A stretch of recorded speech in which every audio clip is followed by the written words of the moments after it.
Olá, meu caríssimo ouvinte da Palavra de Deus. Eu gostaria, sem mais delongas, de me apresentar. Meu nome é Fabrício Barreto Gonçalves e eu sou bacharel em Teologia.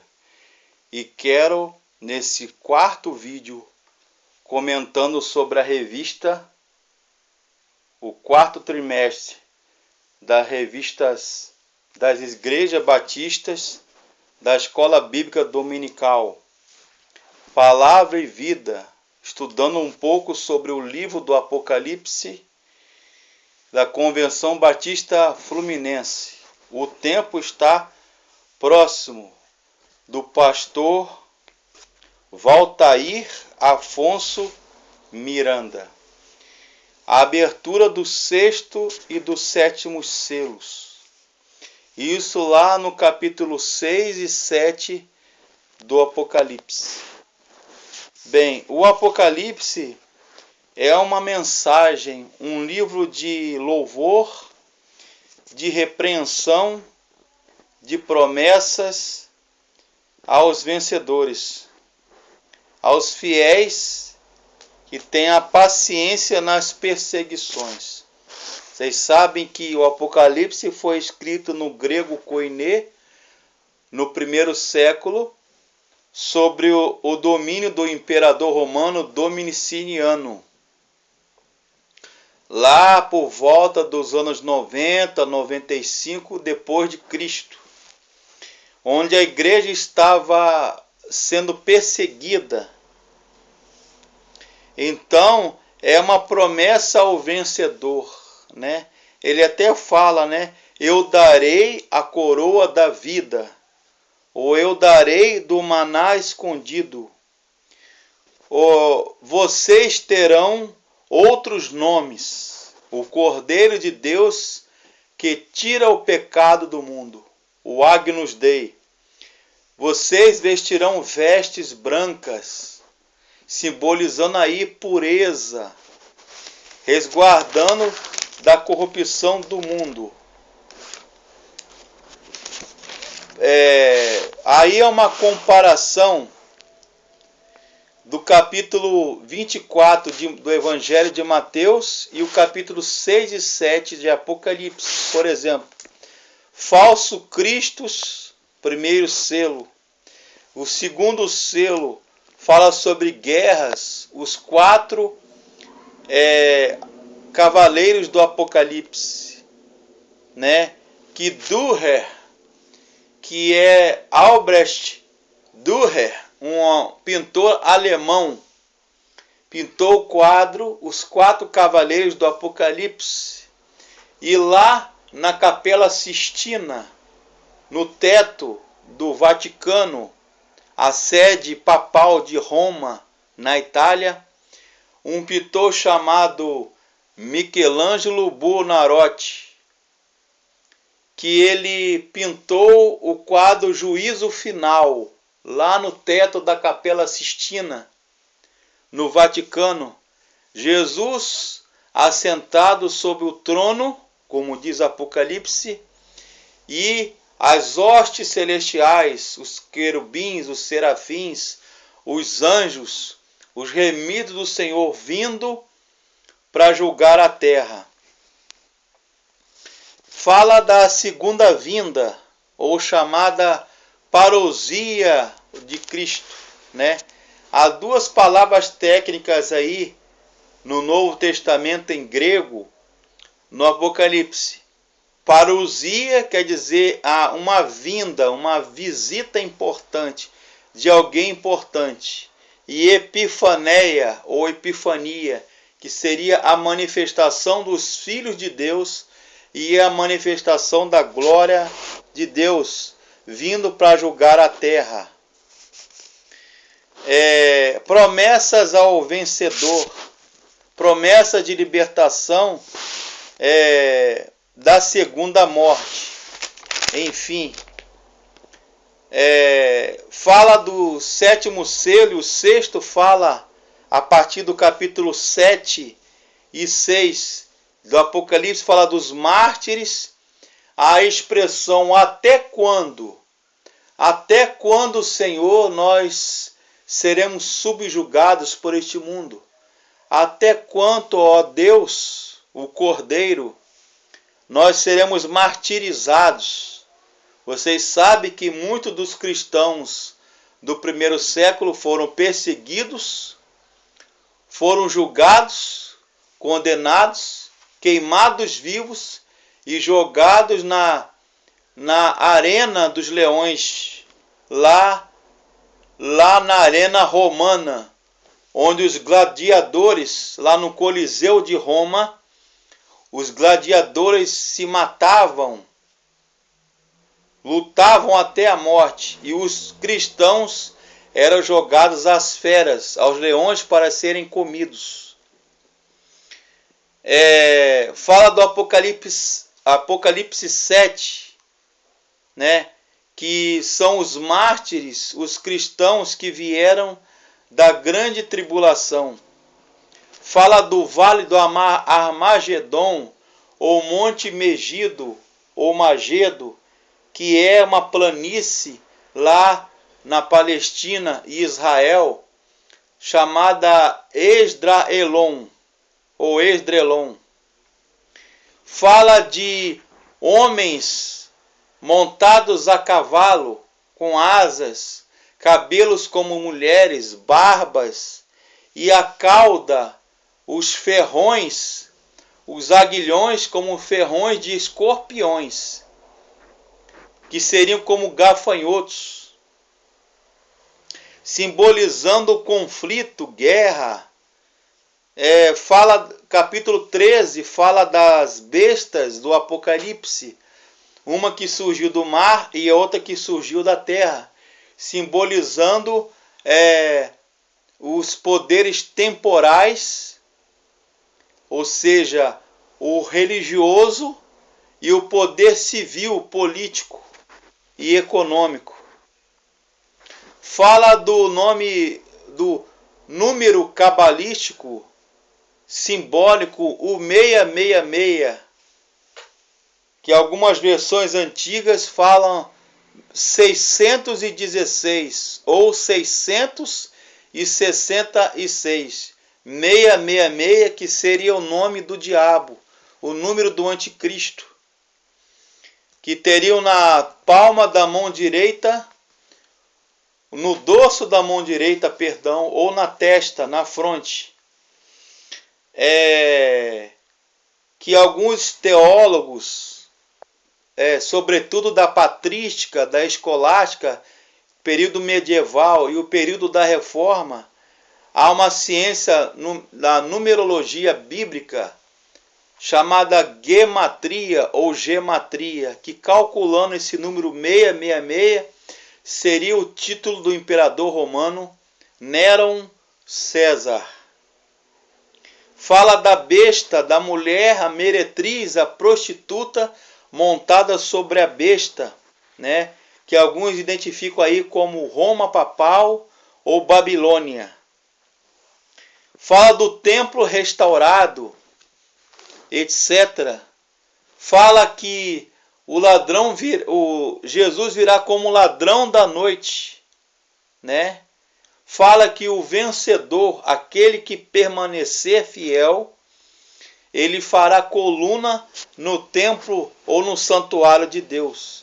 Fala da visão do grande trono branco e Jesus assentado sobre esse trono para julgar as nações, os vivos e os mortos.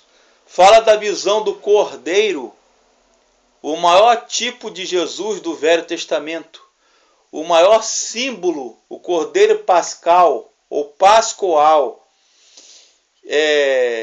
o Cordeiro de Deus que tira o pecado do mundo, o Agnus Dei.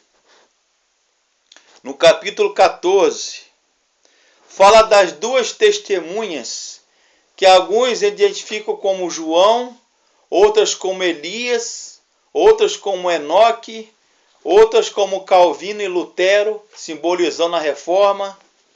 São visões históricas do Apocalipse.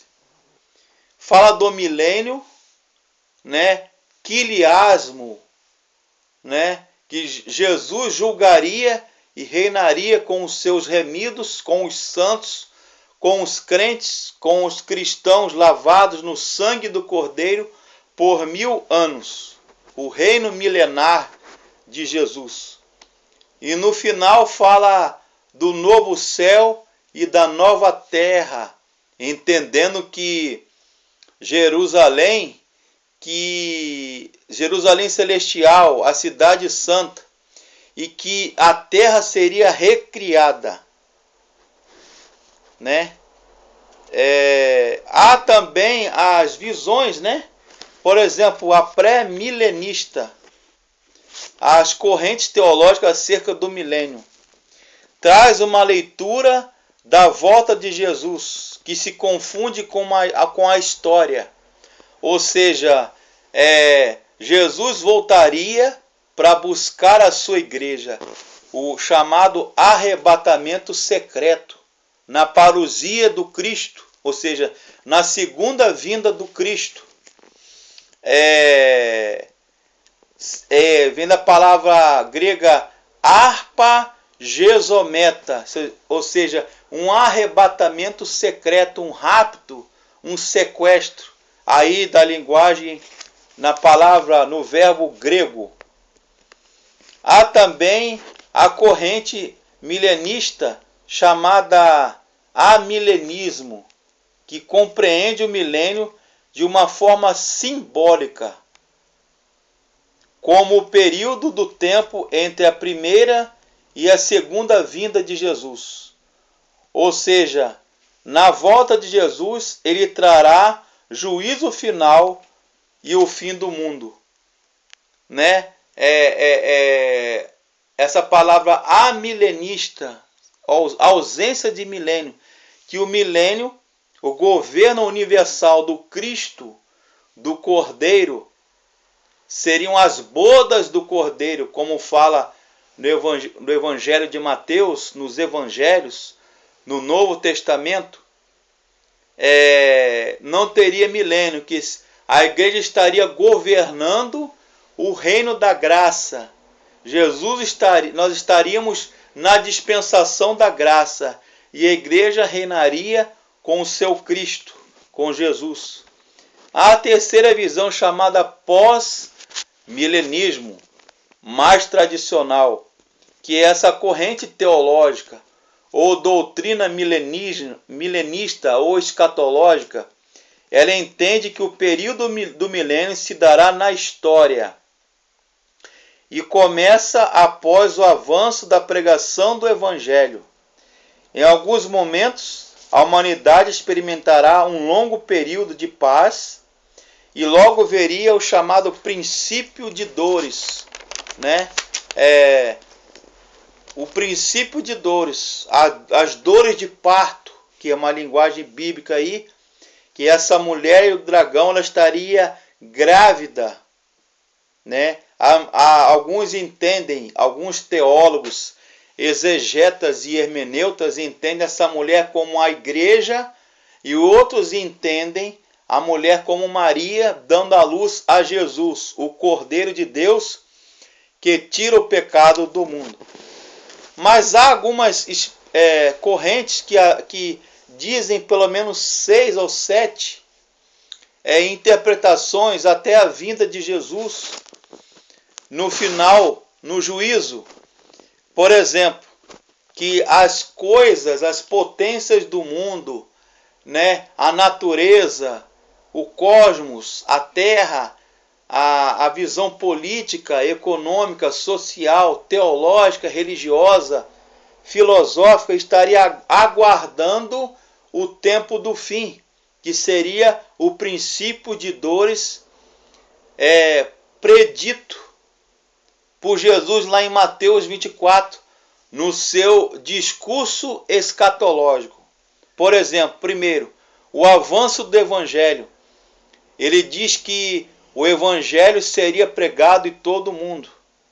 Segundo, a grande tribulação, o grande evento, a grande hecatombe, os cataclismas, os conflitos, as guerras, etc. O avanço da ciência, da tecnologia, o avanço e a corrupção na política, na religião, na igreja. 3. O advento do chamado homem da iniquidade, como diz Paulo lá na carta aos Tessalonicenses, o anticristo ou falso profeta. Como diz lá no profeta Daniel, capítulo 7, que seria um reinado, um governo do anticristo durante 7 anos. 4. Sinais portentosos na natureza, no cosmos, na terra. Nós chamamos isso em teologia de cratofania. É a manifestação de Deus através da natureza. 5. O homem de iniquidade, o falso profeta, o pseudocristo, ou pseudoprofetes, ou falso profeta, o anticristo.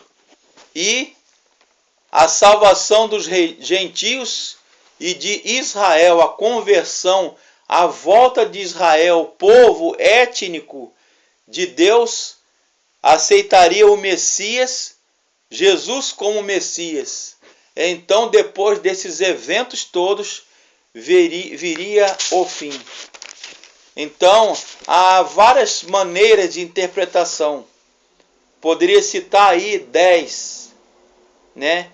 Aí existe aí o chamado mid-tribulacionismo, né? Que seria o arrebatamento no meio da tribulação, pré-tribulacionismo, o pós-tribulacionismo, ou seja, Jesus viria depois da tribulação, ou Jesus viria antes da tribulação, pré-tribulacionismo, que alguns identificam, teólogos tradicionais, ortodoxos, Strong, por exemplo, Shedd, por exemplo, alguns identificam como que Jesus viria antes da tribulação.